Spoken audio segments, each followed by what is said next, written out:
Alors non, le burn-outé ne ment pas. Quand il dit ça va mieux, ou quand il dit je vais reprendre le travail, ou encore quand il dit ne t'inquiète pas, le burn-outé ne ment pas. Je dis le, ça peut aussi être là, bien sûr. Et en fait, ce que j'observe souvent chez les conjoints, chez les proches, chez les aidants aussi, c'est une grande confusion. Ils me disent, enfin je comprends pas, il allait mieux. Variante.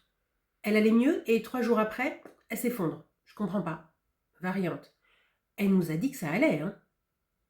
Variante. On a l'impression qu'elle nous raconte ce qu'on veut entendre. Alors je vous arrête tout de suite, c'est non. Ce qui se passe est neurobiologique. Le burn-out est un état d'épuisement du système nerveux. On observe une dérégulation de l'axe hypothalamo-hypophysio-surrénalien. Je sais, c'est un gros mot, mais en gros, c'est l'axe du stress. C'est un effondrement progressif après une phase d'hyperactivation prolongée. Ce que ça veut dire, c'est qu'au début, le cerveau, il est encore en mode survie. Il active ce qu'on appelle des mécanismes de défense. Le déni, la minimisation et la rationalisation. Pas pour manipuler les autres, pas pour berner son monde, c'est pour survivre. Soyons clairs.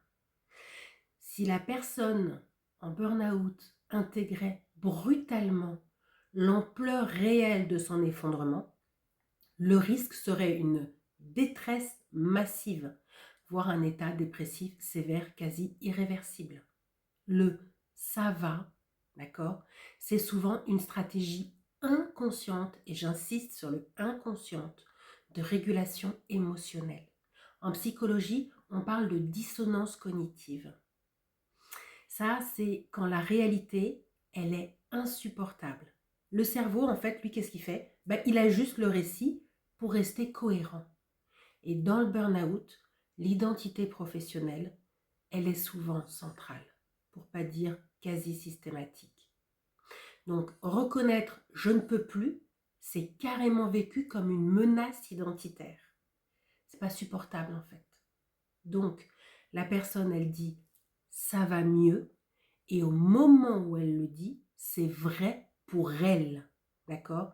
C'est une micro-accalmie dans un système nerveux totalement instable. Les proches ont besoin d'y croire, et ça c'est humain.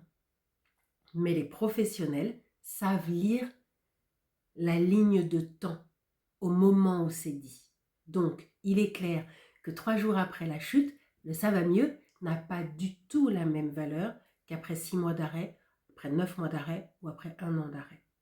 Le burn-out n'est pas linéaire, il évolue en vagues, d'accord? Et non, j'insiste, le burn-outé ne ment pas. Il tente de rester vivant psychiquement. C'est pas du tout la même chose. Donc la vraie question, c'est pas pourquoi il ment. La vraie question, c'est à quel endroit du processus est-ce que le ou la burn-outé se trouve. Et quand on comprend ça, on remplace la suspicion par de la compréhension. Et ça change tout.